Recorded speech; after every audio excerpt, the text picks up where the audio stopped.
ازيكم؟ يا رب تكونوا كلكم بخير وصحة وسعادة. فيديو النهاردة ان شاء الله هيكون كله رغي. آه وجهة نظر. انا عايزة اوضحها. من ظاهرة انا بالنسبة لي هي ظاهرة، معرفش هل الحاجات دي موجودة من زمان وانا اللي ما كنتش واخدة بالي ولا لأ، لكن هي ظاهرة موجودة. مضايقاني جدا وقلقاني جدا جدا جدا ومستغرباها. ايه الموضوع؟ موضوع ان الشتايم كانت زمان غالبا مقتصرة على ان الولاد يعني هم اللي دايما بيشتموا الولاد الكبار. وكمان كانت كان دايما مفهومي انا للناس اللي هي تلاقيها ايه، يعني يقولك دي شتايم، في شتايم كده معينة بتبقى شتايم شوارع، يعني اللفظ بتاع شوارع ده يدل على يعني تدني الاخلاق. انا عمري 37 سنة، يعني مش صغيرة قوي مش كبيرة قوي، يعني ما اتولدتش في القرون الحجرية مثلا والعصور الحجرية. بس هو ده كان ايامي كده. دلوقتي بقى البنات عادي خالص بتشتم يا بنت كذا، وشتايم تانية كتير. مش يا بنت حاجة بقى، هي بتشتم البنت زميلتها نفسها على طول، او بتشتم ولاد زمايلها واقفين مع بعض. والولاد برضو من سن 11 12 فيما فوق بيشتموا عادي. زمان برضو وانا صغيرة كان لما يبقى مثلا ولاد واقفة وبيشتموا او بيقولوا الفاظ مش كويسة، وفي واحدة معدية بنت او ست كبيرة، كانوا يغمزوا بعض انه يعني ما يصحش، يعني اسكت لغاية لما هي تعدي. دلوقتي لا، ما بقاش في حياء ولا عمل اعتبار لأي حاجة، لا السن كبير ولا، أكيد مش بقول إن كل الناس بتعمل كده ولا كل الولاد بتعمل كده، بس بقى كتير، يعني بقوا ملفتين للنظر بالنسبة لي. مفيش حياء خالص. تبقى ماشي مثلا في مول، قاعدين في مكان مطعم واماكن كويسه، ومفروض ان الولاد دي يعني دافعين فلوس كتير عشان يقعدوا هنا، مقارنه بان هم لسه ناس بتاخد مصروفها يعني. فتلاقيهم بيشتموا الشتايم دي عادي خالص وبيضحكوا يعني مبسوطين انه بيهزروا. فعند برضو مدرسة ابني لما اروح اخده، المفروض ان برضو المدرسة مستواها كويس والولاد اللي جوه دول المفروض ان هم ولاد ناس محترمة مربينهم تربية كويسة. بتلاقيه عادي، يعني بنبقى واقفين اولياء امور ستات على رجالة على بنات زمايلهم معاهم وهما بيشتموا عادي خالص، وعينك في عينهم كده وعادي مفيش مشكلة يعني. ف يعني انا الموضوع ده عامل لي قلق ومضايقني جدا.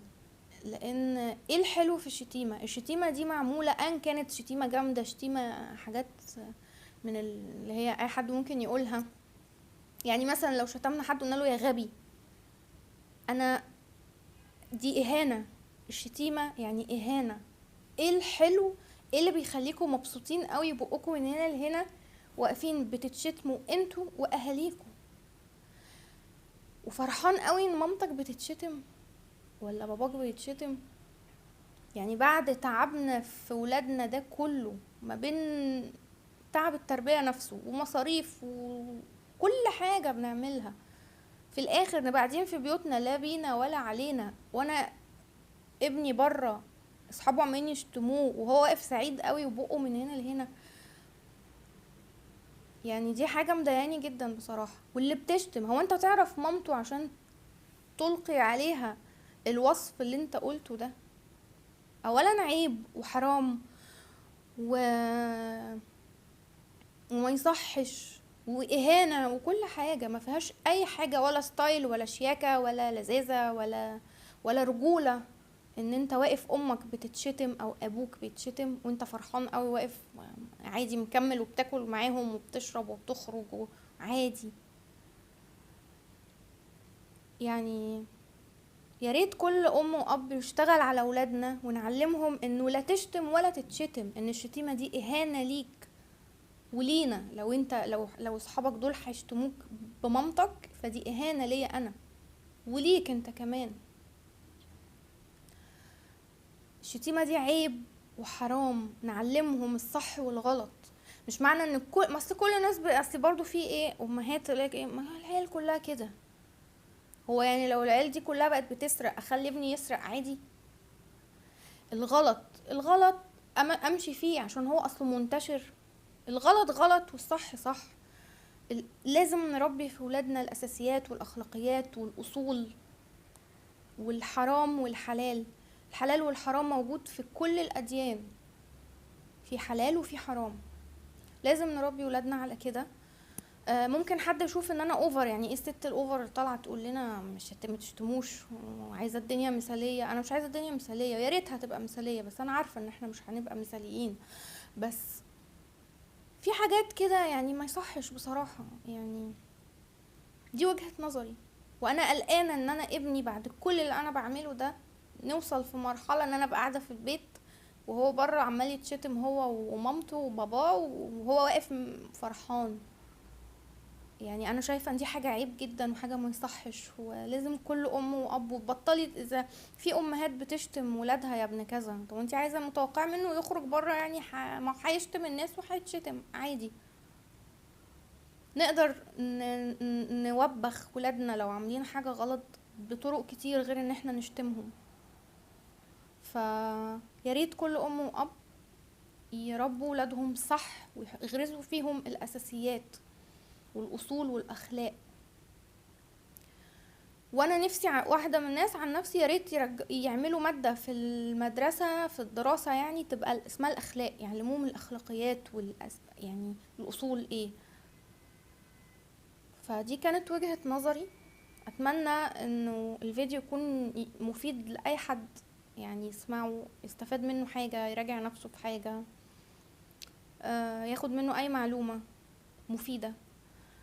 واللي بيحبني بجد يا ريت تدعولي ان انا ابني يطلع ذرية صالحة ومحترم ويحترم نفسه ويحترم عيلته ويحترم صحابه ويحترم كل الناس.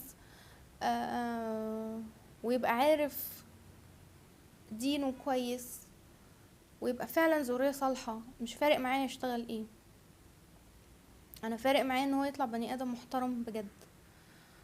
ربنا يصلح حال ولادنا كلهم، وانا بدعي الدعوة دي دايما، وانا بدعي لابني، بدعي لكل الولاد ان هم يطلعوا محترمين وذرية صالحة.